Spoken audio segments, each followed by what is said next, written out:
नमस्कार, मैं हूं पवन त्यागी।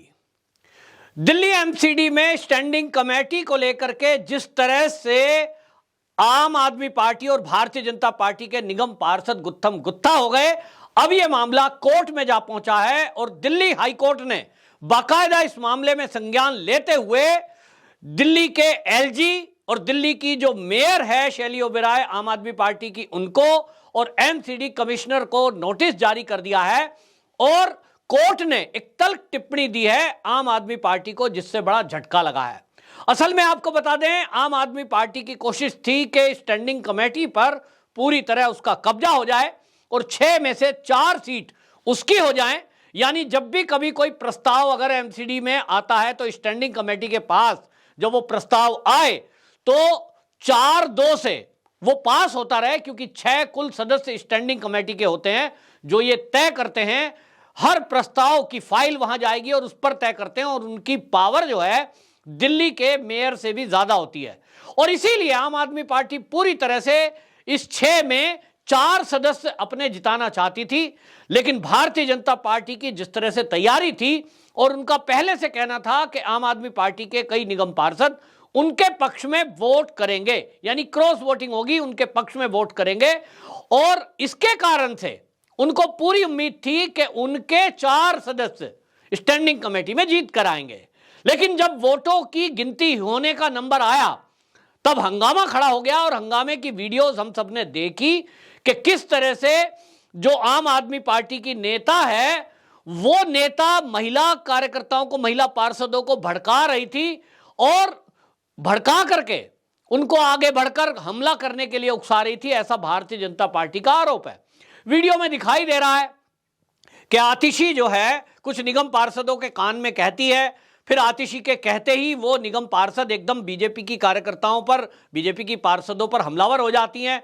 तो वहां जो लोग मौजूद थे उन्होंने कहा कि हमने सुना है आतिशी ही उनको भड़का रही थी और लड़ाने के लिए कहा ताकि रिजल्ट बाधित हो जाए और एक बार फिर से दोबारा चुनाव कराया जाए, और दोबारा जब चुनाव होगा तो तब तक ये पता लग चुका होगा किन किन लोगों ने वोट करी है, फिर उनको मनाया या उसकी बात होगी।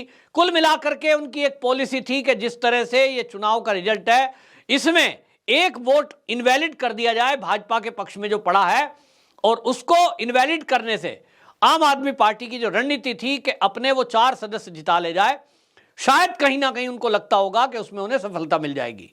जिस तरह से मामला बाधित हुआ उसको लेकर के भारतीय जनता पार्टी की निगम पार्षद दिल्ली हाईकोर्ट चली गई, और दिल्ली हाईकोर्ट ने बाकायदा इस पर स्टे दे दिया। और उन्होंने कहा है, जज साहब की टिप्पणी है, आपको बता दें जो ये वहां जस्टिस गौरव कंठ हैं, उन्होंने जो बयान दिया, जो उनका टिप्पणी है उसको आप गौर करिए। उन्होंने कहा, प्रथम दृष्टया ऐसा लगता है कि 24 फरवरी का जो चुनाव हुआ उसका परिणाम घोषित किए बगैर मेयर सोमवार को दोबारा चुनाव कराना चाहती हैं, जो नियमों का उल्लंघन है। ये हाई कोर्ट के जज साहब की टिप्पणी है कि एक बार चुनाव हो गया, रिजल्ट केवल घोषित होना रह गया है, वो रिजल्ट घोषित कर देना चाहिए। अगर रिजल्ट घोषित करने मात्र की बात रह गई है तो उसका घोषणा होगी, लेकिन जो मंशा दिखाई दे रही है दोबारा चुनाव की, वो अनुमति नहीं दी जाएगी। और इस बारे में उन्होंने कहा कि नोटिस जारी किया जा रहा है, सुनवाई की अगली तारीख तक नए सिरे से चुनाव कराने पर कोर्ट रोक लगा दी। यहां कोर्ट ने यह भी टिप्पणी की कि जो मेयर है उसकी हालांकि पावर है कि किस वोट को वो वैलिड या इनवैलिड करे, लेकिन उसके पीछे एक रीजन होना चाहिए। यह नहीं है कि वो भाजपा का वोटर है, भाजपा को वोट देना चाहता है तो आप कह देंगे इनवैलिड है। मतलब आपकी मनमर्जी नहीं चलेगी, नियम कायदा कानून आपको पालन करना पड़ेगा। और यही नियम कायदे कानून की बात जो है, दिल्ली एमसीडी एक्ट जो है उसका हवाला जो बीजेपी की निगम पार्षद हैं शिखा राय और कमलजीत सहरावत, इन्होंने कोर्ट में रखी, और कोर्ट ने यह तथ्य देखने के बाद यह समझ लिया कि वाकई में आम आदमी पार्टी ये चाहती है कि यह चुनाव दोबारा हो। यानी एक तरह से फिर हंगामा, फिर जोड़ तोड़ की कोशिश और स्टैंडिंग कमेटी में कब्जे का प्रयास, ये हम कब से देख रहे हैं। मतलब आपका मेयर बन गया, डिप्टी मेयर बन गया, लेकिन स्टैंडिंग कमेटी में भी आप कब्जा करना चाहते हैं, और वो भी लड़ाई झगड़ा करके, तो वो कैसे कोर्ट देखेगा। आपको ये बता दूं कि असल में क्या है कि यहां जो है 6 सदस्यों के लिए भारतीय जनता पार्टी की तरफ से 3 और 3 ही कैंडिडेट आम आदमी पार्टी के होने चाहिए। और यहां आपको बता दूं कि आम आदमी पार्टी के 4 कैंडिडेट हैं, तो एक स्टैंडिंग कमेटी का सदस्य चुनने के लिए 37 वोटों की आवश्यकता होगी। तो अगर इसको 4 से गुना कर देते हैं तो ये 148 बैठता है, जबकि आम आदमी पार्टी के जो निगम पार्षदों की संख्या है वो 134 है। इसका मतलब इनको 14 और निगम पार्षद की आवश्यकता है। और वो इनको कहां से आएंगे? या तो कांग्रेस, या तो निर्दलीय, या तो भाजपा। ये इनके पास कमी है। दूसरी तरफ भाजपा की बात करें तो 3 सदस्य जिताने के लिए इनको एक को 37 वोट देना है, 3 से गुना कर दें तो 111 हो जाता है। इनके पास जो संख्या है वो 105 की है। तो भारतीय जनता पार्टी के पास भी 6 वोट की कमी है। अब भारतीय जनता पार्टी ये जो 6 में से 3 सदस्य हैं इनको जिताना चाहती है कि ये क्लियर जीत जाए। अब ये जो 6 वोट की कमी है ये इनके पास कांग्रेस के या निर्दलीय भी हो सकते हैं, लेकिन यहां उनकी कोशिश है कि कम से कम 3 अपने हो और चौथे के लिए भी वो प्रयासरत है। हालांकि 3 उतारे तो 3 जीतने हैं। तो अब ये जो मेयर है शैली ओबेरॉय, वो भाजपा की वोट को एक को इनवैलिड बता रही हैं, जिसके कारण से इनको 111 चाहिए, वो 110 बैठेगी और 3 सदस्य भी भाजपा के नहीं बन पाएंगे।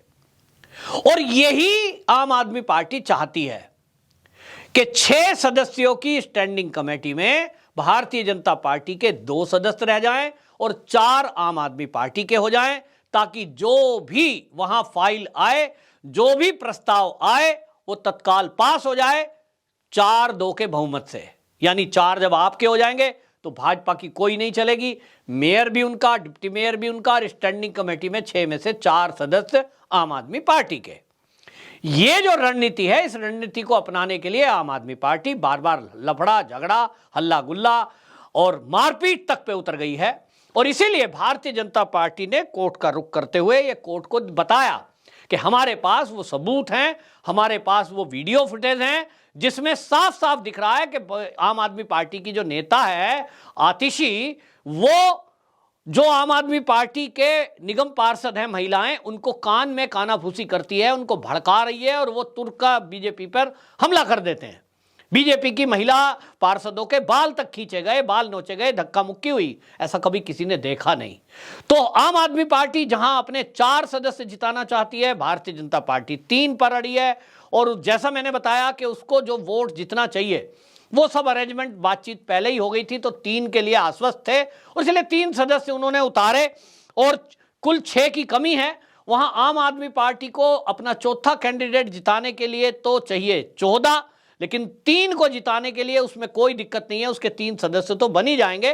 तो 3 उनके बन रहे हैं, लेकिन उनकी पूरी कोशिश ये थी कि वो जो है भारतीय जनता पार्टी का अगर 1 वोट इनवैलिड कर दे तो भारतीय जनता पार्टी के मात्र स्टैंडिंग कमेटी में 2 सदस्य रह जाएंगे। और आम आदमी पार्टी ने अपने 4 सदस्य उतारे हैं, उसके 4 सदस्य जीत जाएं तो फिर उसी के फेवर में सारा कुछ हो जाए। तो ये सब चीजें चल रही हैं। लेकिन इसमें जब हाई कोर्ट बीच में आया है तो हाई कोर्ट ने जैसे ही चुनाव पर स्टे लगाया, अब देखना यह है कि जब अगली तारीख पड़ेगी तो क्या दोबारा चुनाव की इनको परमिशन मिलेगी। और सवाल यह भी है कि हाई कोर्ट ने टिप्पणी की है कि जो मेयर है उसकी ये पावर है, क्योंकि वो पीठासीन अधिकारी है और वो चुनाव अधिकारी भी है, तो वो वोट की वैलिड या इनवैलिड वो करने का जो अधिकार है वो मेयर को है। अब इस अधिकार पर दिल्ली हाईकोर्ट मोहर लगाती है या भारतीय जनता पार्टी का पक्ष सुनने के बाद, सबूत देखने के बाद हाई कोर्ट की राय भारतीय जनता पार्टी के पक्ष में जाती है, ये समय बताएगा। लेकिन फिलहाल तो ये दिख रहा है कि भारतीय जनता पार्टी अपने 3 सदस्यों को स्टैंडिंग कमेटी में जिताने पर पूरी तरह, पूरी ताकत के साथ लगी है। और जो सूत्र हैं भाजपा के वो ये कह रहे हैं कि हमारे ही 3 सदस्य इसमें बनेंगे। वंदे मातरम।